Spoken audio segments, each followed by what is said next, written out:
बसन्ती Chhetri good morning. Ashish Dilkumari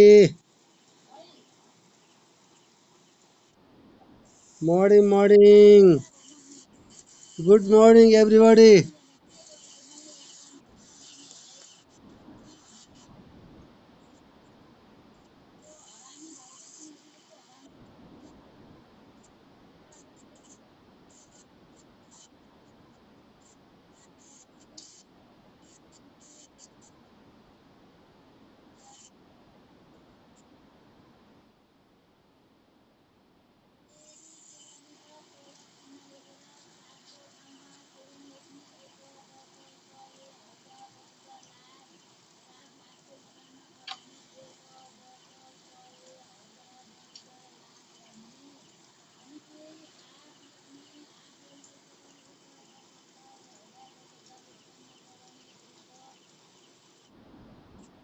good morning everybody.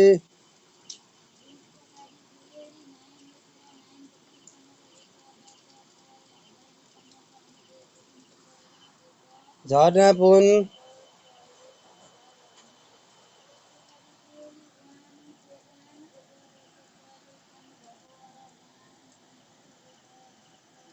Sangita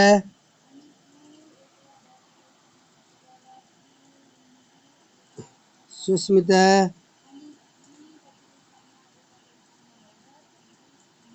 हामी आज 13 जना सहभागी है। 14 जना।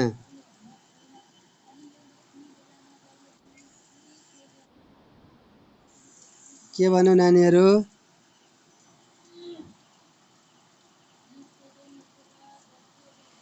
ल एकै दुईमा जाउँ है आज है। आजको टपिक के छ भन त?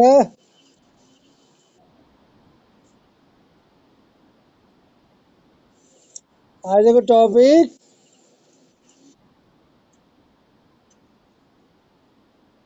अभ्यास छ।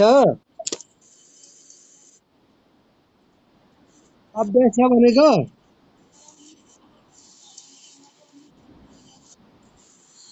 अभ्यास गरेकोहरूले मेसेन्जरमा पठाइदिने। मलाई आज चाहिँ एकै दुई विकास र विकासको पूर्वाधार विकासको अवधारमा जाउँ है।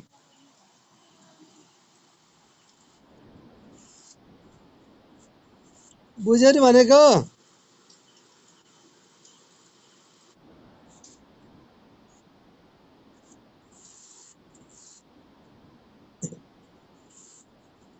मैले भने बुझ्यो बुझेन हौ?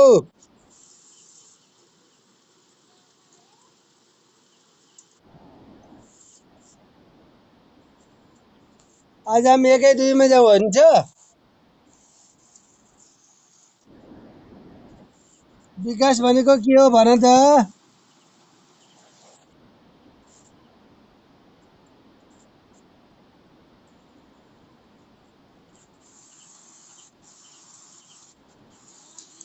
के हो विकास भनेको?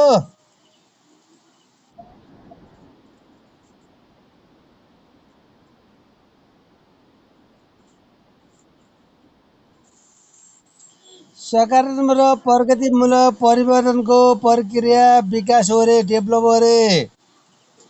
तिमीहरूको विचारमा के जस्तो लाग्छ विकास भनेको भन त?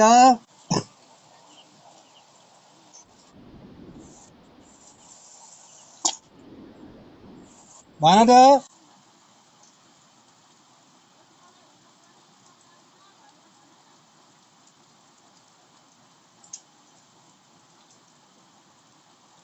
के हो विकास? के जस्तो लाग्छ विकास भनेको?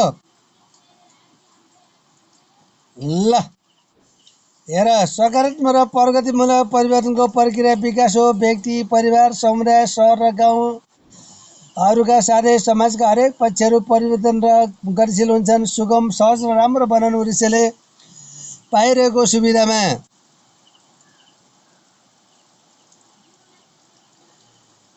सुविधामा परिवर्तन गर्न खोजिन्छ। यसर्थ सुविधायुक्त ठाउँमा बस्ने व्यक्तिको जीवनमा सुधार आउँछ। सुविधा वृद्धि, जीवनशैलीको सकारात्मक परिवर्तन, सुरक्षा, भौतिक पक्षको उन्नति अवस्था लगायतका पक्षले विकासको गतिलाई प्रतिबिम्बित गर्छन्। संयुक्त राष्ट्रसङ्घको बडाबाट मूल्य भएअनुसार विकासले व्यक्तिको भौतिक चाहनासँग मात्र नभई सामाजिक अवस्थाको सुधार सम्बन्धी कुराहरूसँग पनि सरोकार राख्छ। तसर्थ विकास भनेको आर्थिक विकास मात्र होइन, यो त सामाजिक, सामाजिक तथा संस्थागत प्रगति पनि हो। राष्ट्रिय रूपमा जीवन शैलीमा सुधारात्मक परिवर्तन आएपछि देशको विकास भएको मानिन्छ। विश्वका केही मुलुकहरूले तीव्र रूपमा विकास गरिरहेका छन्, त्यस्ता मुलुकहरूलाई विकसित मुलुक भनिन्छ। सामान्यतया आर्थिक तथा प्राविधिक विकास दर कम भएको र प्रति व्यक्ति आम्दानी कम भएको मुलुकलाई विकासोन्मुख देश भनिन्छ भनेर यति दिएको छ है। ल अब विकास भनेको के हो भन्छौ भने आमूल परिवर्तन हो। विकास भनेको के हो रे? विकास भनेको आमूल परिवर्तन हो। आमूल परिवर्तन भन्नाले सामाजिक, आर्थिक, राजनैतिक, सांस्कृतिक हरेक क्षेत्रमा आउने परिवर्तनलाई विकास मान्न सकिन्छ।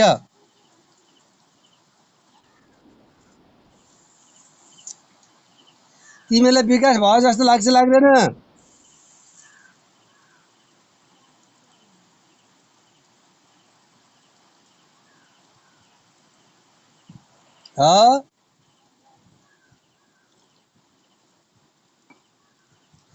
तिमीलाई विकास भएको जस्तो लाग्छ लाग्दैन?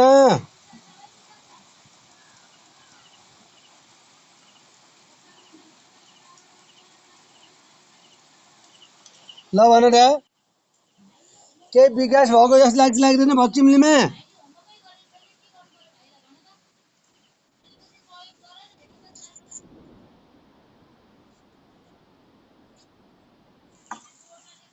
के लाग्छ त? के भयो जस्तो लाग्छ? के परिवर्तन भयो जस्तो लाग्छ भन त?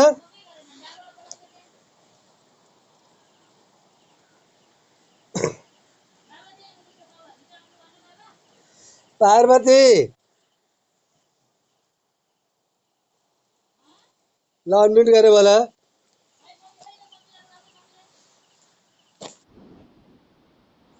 सुने छैन हौ। तिमीलाई विकास भनेको के जस्तो लाग्छ भन त? विकास भनेको सुन त, ल म भनिदिन्छु, तिमीहरू अब सुन।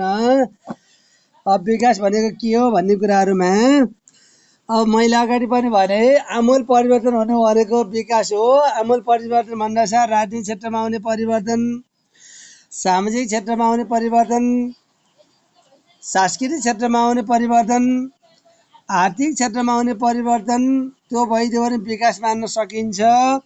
हामीसँग जे छैन त्यो उपलब्धि गर्नु भनेकै के हो त भन्दा विकास हो। अरुण छेत्री, अरुण छेत्री केही छ? अरुण छेत्री सोध्नुपर्ने केही छ अरुण? ल छैन भनेपछि शून्य है। हामी आज विकासको अवधारणा पढ्दैछौँ। विकास भनेको के हो त्यसले त्यतातिर हामी जाँदैछौँ।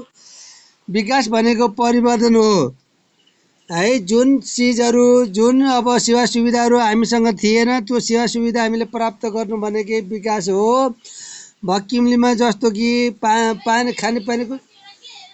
खानेपानीको सुविधा थिएन, खानेपानी आयो त्यसलाई विकास मान्न सकियो। टेलिफोन थिएन, सञ्चार थिएन, त्यो आयो विकास मान्न सकियो। बाटो थिएन, बाटो आयो विकास मान्न सकियो। स्वास्थ्य थिएन, भवनहरू थिएन, विद्यालय भवन थिएन, त्यसलाई पनि विकास मान्न सकिन्छ है। र अब विकास पनि कति मान्ने भन्ने कुराहरू हो। अब किनकि हाम्रो सुविधा वृद्धि हुँदै गयो, हाम्रो जीवनशैलीको सकारात्मक सोचहरूमा परिवर्तन हुँदै गयो है, भौतिक हरेक पक्षको उन्नति हुँदै गयो भने त्यसलाई विकास मान्न सकिन्छ भनेर यहाँ दिएको छ है। अब संयुक्त राष्ट्रसङ्घले के भनेको छ विकासलाई भन्छौँ भने विकासले व्यक्तिको भौतिक चाहनासँग मात्र नभई सामाजिक अवस्थाको सुधार सम्बन्धी कुरासँग पनि यसले सरोकार राख्छ। विकास भनेको आर्थिक विकास मात्र होइन, यो त सामाजिक, सांस्कृतिक, संस्थागत प्रगति पनि हो। राष्ट्रिय रूपमा जीवनशैलीमा सुधारात्मक परिवर्तन आएपछि देशको विकास मान्न सकिन्छ भनेर भनेको छ। यहाँ के भनेको छ भने एउटा ठाउँमा, एउटा कुनै क्षेत्रमा विकास हुनेमा, एउटा गाउँमा विकास हुनेमा, एउटा सिटीमा विकास हुनेमा त्यो विकास मान्न सकिँदैन भनेर भनेको छ। किनकि नेपाल पहाडले भरिएको देश हो। यो पहाडले भरिएको देशमा सबै क्षेत्रमा विकास भयो भने मात्र देशको उन्नति प्रगति विकास मान्न सकिन्छ। एउटा काठमाडौँमा भएको विकासले विकास मान्न सकिँदैन। तिनै कुरा यहाँ दिएको छ है। अब जस्तो कि राजनीतिक क्षेत्रमा आउने परिवर्तनले विकास मान्न सकिन्छ भनेर भनियो। पहिला पञ्चायती व्यवस्था राजाहरूको व्यवस्था थियो। राजाहरूलाई उछिनेर राज शासन आयो। राज शासनपछि प्रजातन्त्र व्यवस्था आयो। प्रजातन्त्र व्यवस्था आइसकेपछि फेरि राजतन्त्र आयो। राजतन्त्र व्यवस्था हटिसके पछाडि फेरि गणतन्त्र आएछ।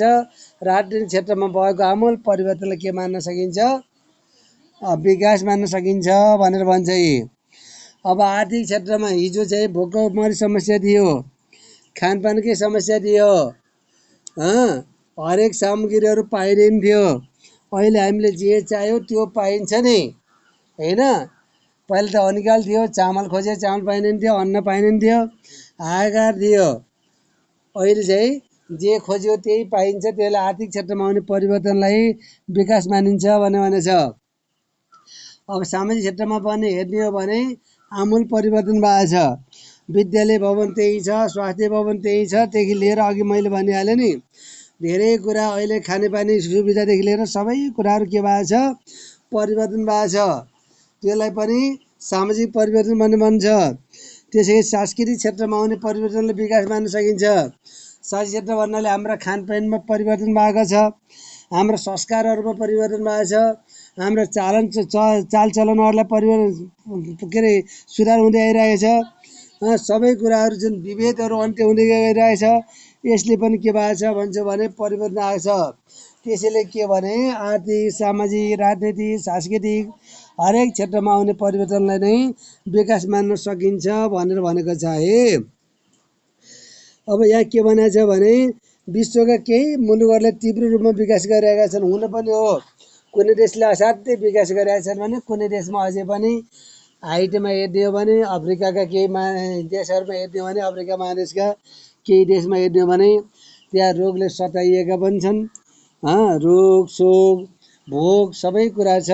ती अल्प विकसित देशको रूपमा अथवा कम विकसित देशको रूपमा मान्न सकिन्छ। सबै देशले एकै हिसाबले प्रगति गरेको देखिँदैन। गाउँघरमा हेर्ने हो भने पनि हिजोको गरिब भन्ने आज धनी भन्ने भएको छ, धनी भन्ने गरिब आएछ।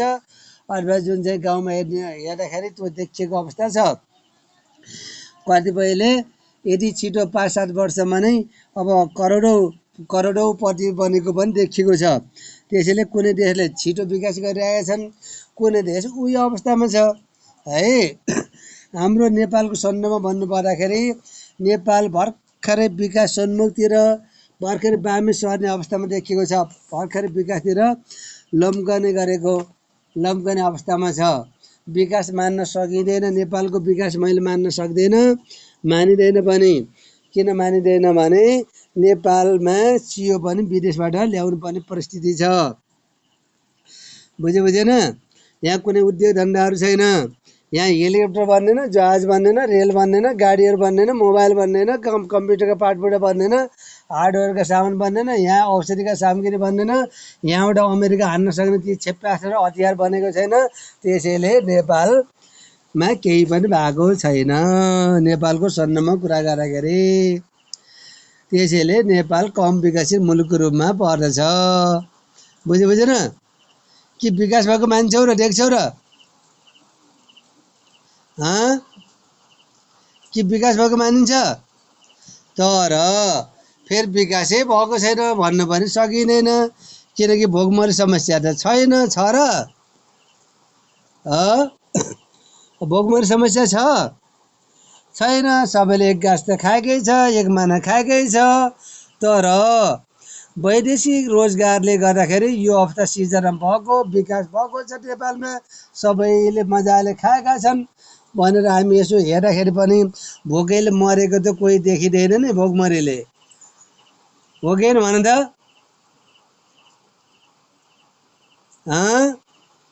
बसन्ती यसो हेर्दा त विकास भएको देखिन्छ नि, देखिन्न र? पार्वती आसमा यसो हेर्दा विकास भएको देखिन्छ हो।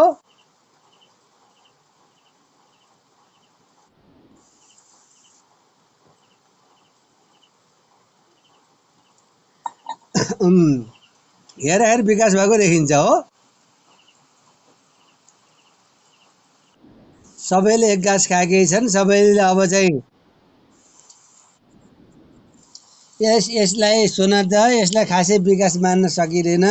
यदि वैदेशिक रोजगारमा गएका सबै व्यक्ति रिटर्न हुने हो भने नेपालको हालत के होला भन त। नेपालमा तिमीले हेलिकप्टर बनेको भन्ने सुनेका छौ? नेपालमा प्लेन बन्छ भन्ने कुरा सुनेका छौ?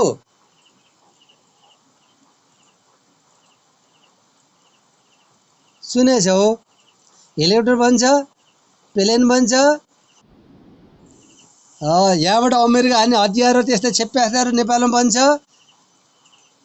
कम्प्युटर बन्छ, गाडीहरू बन्छ, हार्डवेयरका सामान बन्छ। यहाँका सुन खानी यहीँ छ। पेट्रोल खानी निकालिएको छ, उत्खनन गरेको छ, सुन खानी उत्खनन गरेको छ।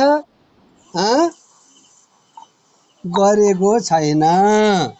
त्यसैले नेपालमा भोकमरी समस्या त देखिँदैन। हेर्दाखेरि वैदेशिक रोजगारका कारणले गर्दा हो है। नेपालमा विकास भएको मानिँदैन। नेपाल आत्मनिर्भर छैन है नानी बाबुहरू। यदि इन्डियाले नाकाबन्दी लगाइदिने हो भने तिमीहरूको हाम्रो हालत के हुन्छ होला। आज हामीलाई पेट्रोल चाहिएको छ, अरबिन कन्ट्रीबाट ल्याइन्छ। डिजल चाहिएको छ, अरबिन कन्ट्रीबाट ल्याइएको छ। हामीलाई ग्यास चाहिएको छ, अरबिन कन्ट्रीबाट ल्याइएको छ। अब ग्यासका कुरा गर्छ भने मुस्ताङमा ग्यास खानी छ। हाम्रो रगङ्गा गलेश्वरको बाटो आउने ठाडो खोलामा सुन खानी छ। मोरङतिर हेर्ने भने पेट्रोल खानी छ। हाम्रो म्याग्दीमा हेर्ने भने फलाम खानी, तामा खानी प्रशस्त मात्रामा छ। तर पनि नेपाल सरकारले के गरेको छैन, निकालेको छैन। जमिन मुनिको जमिन मुनि नै छ। त्यसैले नेपालमा म विकास भएको मान्दिन। त्यसैले यहाँ हामी अघि पढिसक्यो। आमूल परिवर्तन हुनुपर्छ। बाटाघाटा पनि हेर्ने भने यस्ता बाटाघाटा होइन। टिभीमा हेर त अमेरिकातिर गएर टिभीमा देखाएको हुन्छ। अमेरिका बेलायततिर चाइनातिर हेर यो विश्वमा G8 भनेर भन्छ क्या। विकसित मुलुकहरू 8वटाको नाम लिने गरिन्छ। ती राष्ट्रहरूमा कति विकास भएको देखिन्छ। त्यसलाई बल्ल विकास मान्न सकिन्छ। हाम्रा बाटाघाटा अझै कच्ची बाटाघाटा छन्। पुल पुलेसा बनिराखेको अवस्था छैन। विश्वविद्यालय छैन। एउटा PhD गर्नलाई विदेश धाउनुपर्छ। एमफिल गर्नलाई विदेशतिर धाउनुपर्ने हुन्छ। यहाँ नेपालमा त्यस्ता विश्वविद्यालयहरू खोल्न सकेको अवस्था छैन। खानीहरूको उत्खनन हुन सकिरहेको छैन। कुनै अब मेसिनरी चिजहरू बन्ने अवस्था छैन। त्यसैले नेपाललाई म विकास मान्दैन। तर पनि यसो हेर्दा के देखिया छ भने सबैले गाँस खाएकै छ। मिठो चोखो राम्रै लगाएकै छ। ठाँटेर हिँडेकै छ। अलिअलि भए पनि मोटरसाइकलमा, सामान्य भए पनि मोटरसाइकलमा चढेकै देखिन्छ। गाडीहरू किनेकै देखिन्छ। तर यो सबै परिवर्तन वैदेशिक रोजगारले गर्दा भएको हो है। बुझेन?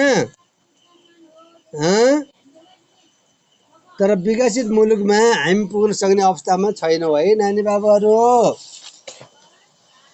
तर केही मात्रामा भएको छ। तर यसो हेर्दा सांस्कृतिक परिवर्तन पनि भएको देखिन्छ।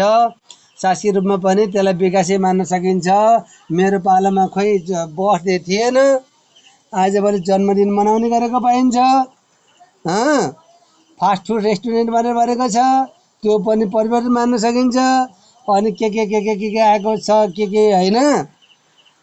यो पनि के भने सांस्कृतिक क्षेत्रमा पनि हाम्रा खानपिनमा अलिकति परिवर्तन भएकै देखिन्छ। पहिलाको खानपिन भन्दा अहिले जाऊ न पुलाउ सुलाउ यताउता विवाह सेवामा गयो भने, कहीँ भोजभतेरमा गयो भने परिकारहरू हरेक कुरा परिवर्तन आएको छ। सांस्कृतिक हाम्रो मूल्य मान्यता, चालचलन, रीतिरिवाज अनि सामाजिक विभेदको पनि लगभग अन्त्य हुँदै गइरहेको छ। यसले पनि के गरिन्छ, विकास मान्न सकिन्छ। महिलालाई हेर्ने दृष्टिकोण फरक थियो, अपाङ्गलाई हेर्ने दृष्टिकोण फरक थियो, दलितहरूलाई हेर्ने दृष्टिकोण फरक थियो, मधेसीहरूलाई हेर्ने दृष्टिकोण फरक थियो, अल्पसङ्ख्यक वर्गलाई हेर्ने दृष्टिकोण फरक थियो भने अहिले त्यसमा पनि रूपान्तरित भएको छ, परिवर्तन भएको छ, अधिकार प्राप्त गरेका छन्। मधेसीहरूले, थारूहरूले, मधेसी, थारू, अपाङ्ग, दलित, महिला सबैले अधिकार प्राप्त गरेका छन् भने त्यसलाई पनि के मान्न सकिन्छ भन्छ भने विकास मान्न सकिन्छ नानी बाबुहरू। त्यसैले मैले अगाडि भनेको छ आमूल क्षेत्रमा आउने परिवर्तनले विकास मान्न सकिन्छ। एउटा क्षेत्रमा आउने परिवर्तन मात्र विकास मान्न सकिँदैन। आर्थिक अवस्था त राम्रै छ, देशको राम्रै छ, तर चाहिँ सामाजिक विभेदहरू छतपस्ट छ भने त्यसलाई पनि मान्न सकिँदैन। अझै पनि धेरै विभेदहरू छ। मैले विकासको कुरा त गरेँ, अहिले पनि धेरै विभेदहरू छ। अझै पनि महिलाहरूलाई दाइजोको भरमा महिलाहरू मारिएको अवस्था, जिउले जलाउने अवस्था छ। कतिपय महिला केटीहरूलाई किनेर गुम्बामा चढाउने अवस्था छ, मन्दिरमा चढाउने अवस्था छ होइन। अझै पनि विभिन्न भनौँ न कुप्रथाहरू छ।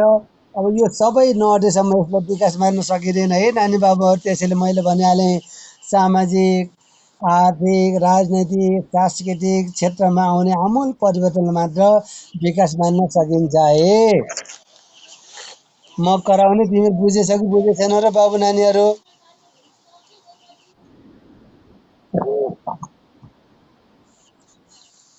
तिमीहरूले फेरि यो किताबलाई मात्र हेरेर बुझ्न सक्दैनौ। मैले माथिल्लो क्लासमा पढेका कुराहरू भनिराखेको छु है। फेरि किताबमा त दिएकै छैन त। अब किताबमा के बनाएछ र? खोइ केही पनि भने होइन। बुझ्यौ? ल विकास भनेको के हो नानी बाबुहरू? ल भनिदेऊ न मलाई।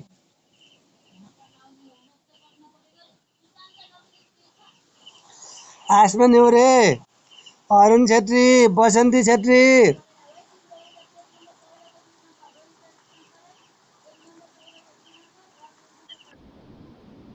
विकास भनेको के हो? विकास भनेको के हो भन त पहिला।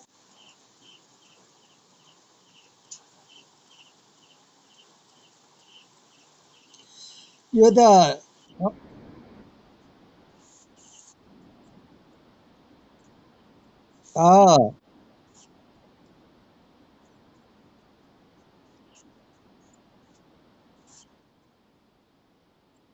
स्याबास, वेल डन। सबै क्षेत्रमा, आमूल क्षेत्रमा आउने परिवर्तनलाई के मान्न सकिन्छ अरे? विकास मान्न सकिन्छ होइन। आर्थिक, सामाजिक, शैक्षिक, राजनैतिक, सांस्कृतिक होइन, हो कि भन त? सबै क्षेत्रमा आउने परिवर्तनलाई मात्र के मान्न सकिन्छ अरे? के मान्न सकिन्छ अरे? विकास मान्न सकिन्छ। गुड। यही नै हो विकास भनेको है। सबै क्षेत्रमा आमूल परिवर्तन हुनु भनेकै विकास हो। सबै क्षेत्रमा चेतन स्तरदेखि लिएर सबै कुरामा आउने परिवर्तनलाई विकास मान्न सकिन्छ है। ल यहाँ के भनेछ अन्तिममा भने, आर्थिक तथा प्राविधिक विकास दर कम भएको र प्रति व्यक्ति आम्दानी कम भएको मुलुकलाई विकासोन्मुख देश भनिन्छ भनिदिएको छ। यहाँ हेर त, अब चाड भन्ने एउटा देश छ। त्यो चाडमा हेर्ने हो भने त्यसको चाहिँ औसत आयु हेर्ने हो भने जम्मा 50 वर्ष छ। बुझेन? चाड भन्ने एउटा देश छ, त्यसको औसत आयु जम्मा 50 वर्ष छ। अर्को मोनाको भन्ने देश छ, त्यसको औसत आयु भनेको 90 वर्ष छ। ल हेर, त्यसै गरी अफ्रिकन रिपब्लिक कन्ट्री भन्ने एउटा देश छ, त्यसको प्रति व्यक्ति आम्दानी भनेको 360 छ भने लक्जमबर्गको प्रति व्यक्ति आम्दानी भनेको 1,03,4,360 छ। ल हेर, धनी विश्वमा हेर्ने हो भने प्रति व्यक्ति आम्दानी एकदम कम भएका देशहरू छन्। अनि साक्षरता प्रतिशत हेर्ने हो भने एकदम कम भएका देशहरू पनि छन्। औषध आयु पनि एकदम कम भएका देशहरू छन्। ती देशलाई विकासोन्मुख देश भनेर भन्ने गरिन्छ। जुन देशमा प्रति व्यक्ति आम्दानी धेरै छ, अगाडि भनिहाल्यो नि, प्रति व्यक्ति आम्दानी बढी हुन लागि त रोजीरोटीको ग्यारेन्टी हुनु पर्यो, उद्योग धन्दा विकास हुनु पर्यो, कृषि क्षेत्रमा आमूल परिवर्तन हुनु पर्यो। त्यस्ता देशहरू जुन छ, औषध आयु बढी भएको देशहरू, प्रति व्यक्ति आम्दानी बढी भएका देशहरू, साक्षरता प्रतिशत बढी भएका देशहरू, आमूल परिवर्तन भएका देशहरूलाई विकसित देश मान्न सकिन्छ भने जुन देश भनौँ अथवा प्रति व्यक्ति कम छ, सबै हिसाबले अब कमजोर छ, कमजोर अवस्थामा छ, ती देशहरूलाई विकासोन्मुख देश मान्न सकिन्छ है। बुझ्यौ? यहाँ भनेको छ नि, सामान्य आर्थिक तथा प्राविधिक विकास दर कम भएको र प्रति व्यक्ति आम्दानी कम भएको मुलुकलाई विकासोन्मुख देश भनिन्छ भनेर होइन। ल अब तलतिर जाऊ। अब कुनै मुलुकमा 1 वर्षभित्र उत्पादन गरेका सबै वस्तु र सेवाको मूल्यलाई कुल राष्ट्रिय उत्पादन, ग्रोस नेसनल प्रोडक्ट, जिएनपी भनिन्छ। ल हेर, जिएनपी भनेको के हो रे? ल भन त। जीएनपी को पूरा रूप लेख भनेर 1 नम्बर सोध्न सकिन्छ। जीएनआई भनेको सोध्न सकिन्छ। राष्ट्रिय ग्रोस नेसनल इन्कम जीएनआईमा त्यस्ता सबै वस्तु र सेवाको मूल्यका साथै वैदेशिक व्यापार सहायता वैदेशिक रोजगार प्राप्त रकम पनि जोडिन्छ। जीएनआईलाई आर्थिक विकास मापन गर्ने एक मुख्य आधार मानिन्छ भने यो ल हेर जीएनआई र यहाँ जीडीपी भनेर दुईटा कुरा दिएको जीएनपी र जीएनआई भनेर दिएको छ।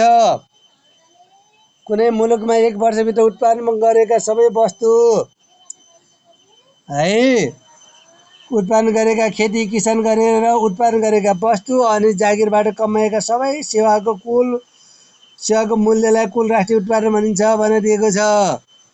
हेर है कुल राष्ट्रिय उत्पादन भनेको कुनै मुलुकमा 1 वर्षभित्र उत्पादन गरेका सबै वस्तु र सेवाको मूल्यलाई कुल राष्ट्रिय उत्पादन भनिन्छ भने सबै वस्तु र सेवाको मूल्यका साथै वैदेशिक व्यापार सहायता बाहिरबाट कमाएका बाहिरी देशहरूले सहयोग गरेको सबैलाई फेरि के भनिन्छ थाहा छ? राष्ट्रिय आय भनिन्छ। राष्ट्रिय आम्दानीमा जोडिन्छ। बुझेन? यहाँ दुईटा कुरा कुल राष्ट्रिय उत्पादन र राष्ट्रिय आयमा फरक छ। कुल राष्ट्रिय उत्पादन भनेको टोटल उत्पादन गरेको खेती किसान गरेर कति आम्दानी हुन्छ त्यस जागिरबाट कति आम्दानी हुन्छ त्यो सबैको जोड्ने कुल राष्ट्रिय उत्पादन हो। जस्तो मेरो घरमा मैले खेती किसानबाट कति आम्दानी गर्छु, धान कति उत्पादन हुन्छ, मकै कति हुन्छ, गहुँ कति उत्पादन हुन्छ, त्यसले अनि मेरो जागिर सबै जोड्दाखेरि त्यसलाई पनि उत्पादनलाई पनि मूल्यमा रूपान्तरण गर्ने जागिरलाई पनि रूपान्तरण गर्ने भने त्यो कुल राष्ट्रिय उत्पादन भयो। त्यसै गरी वैदेशिक व्यापार के भन्यौ सहायता वैदेशिक रोजगार प्राप्त भएको सबै रकमलाई फेरि जीएनआई भनिन्छ। ल भन त जीएनपी भनेको के हो भन त?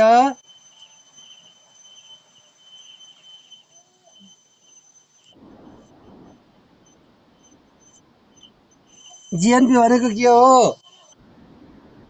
जीएनपी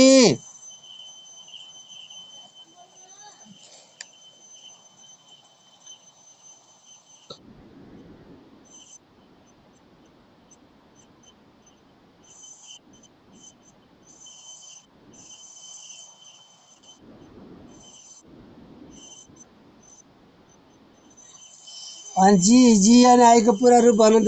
जीएनपी को पूरा रूप भन।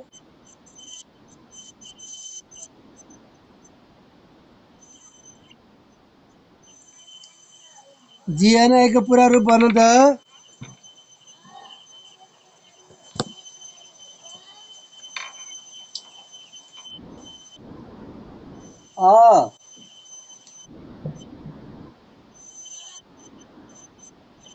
ल जीएनआई को पूरा रूप भन।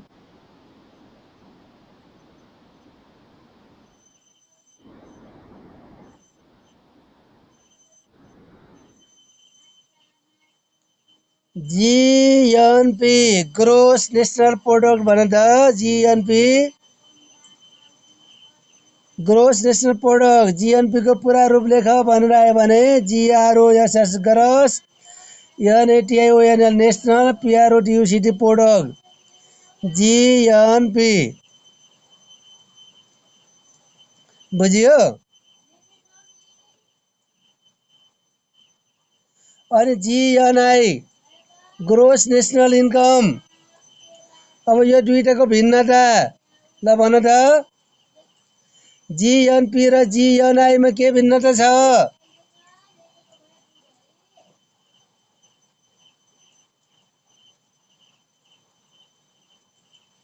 जीएनपी र जीएनआईमा के फरक छ?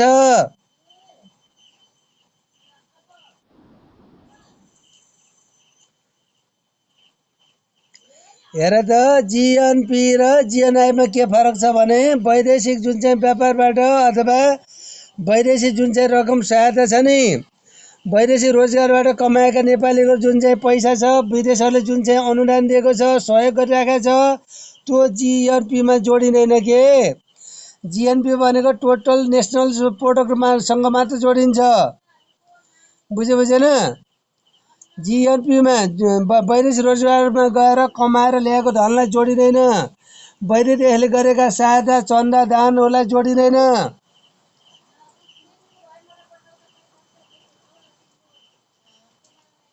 तर जिएनआईमा जोडिन्छ। यही नै फरक हो। ल अर्को अब घरेलु आम्दानी। घरेलु आम्दानी भनेको हेर त ग्रोस डोमेस्टिक इन्कम भन्छ जिडिआई। जिडिआईको पुरा रूप भन त।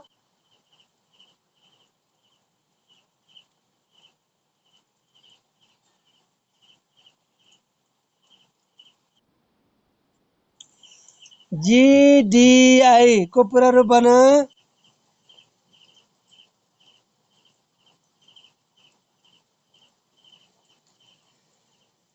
ग्रोस डोमेस्टिक इन्कम है जिडिआई। अब कुनै निश्चित क्षेत्रको कुल घरेलु आम्दानीलाई त्यस क्षेत्रको जनसङ्ख्याले भाग गर्दा आउने रकमलाई नै पर क्यापिटल इन्कम हो भनेर यहाँ त पर क्यापिटल इन्कमको दिएको छ है।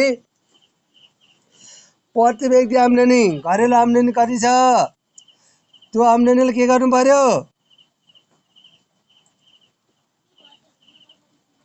कुल जनसङ्ख्याले भाग गर्यो भने पर क्यापिटल इन्कम आयो।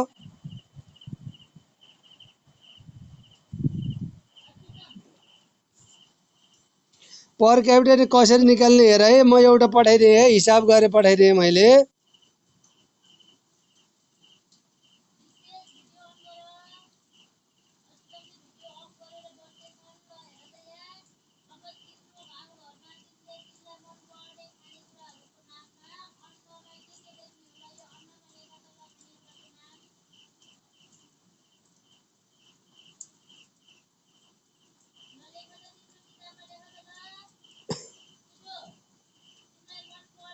शिक्षा 10 वर्ष 10 सामग्री अच्छा 9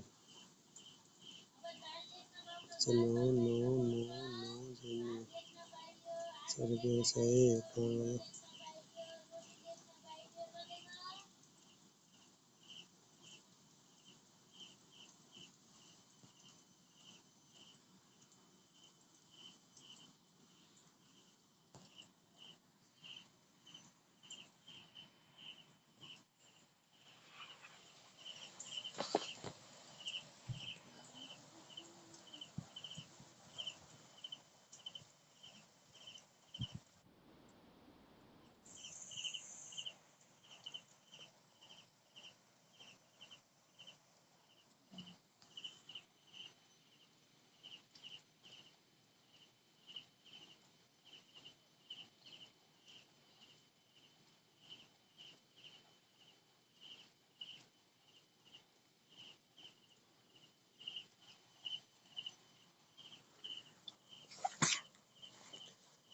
हेर्यौ के देख्यौ,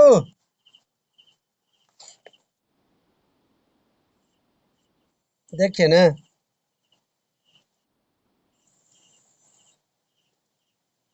ल ठिकै छ, प्रति व्यक्ति आम्दानीको हिसाब मैले देखाइदिएको थिएँ त्यहाँ होइन। पर क्यापिटल इन्कम कसरी निकाल्ने, प्रति व्यक्ति कसरी निकाल्ने भन्ने कुरा दिएको छ। प्रति व्यक्ति आम्दानी निकाल्नको लागि उसको एक वर्षभित्रको आम्दानी कति हुन्छ त्यो आम्दानीलाई उसको घरमा टोटल जनसङ्ख्या कति छ त्यसले भाग गरियो भने पर क्यापिटल इन्कम निस्कन्छ।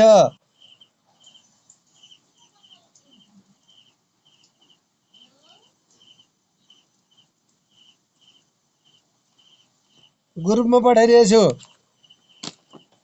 यिनै कुरा यहाँ दिएको छ हेर त।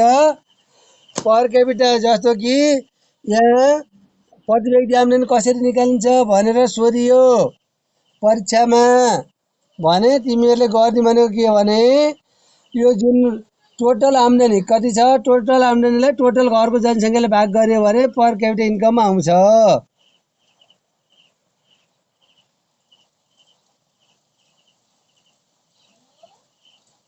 बुझ्यौ? ल आजलाई यति नै गरौँ है त।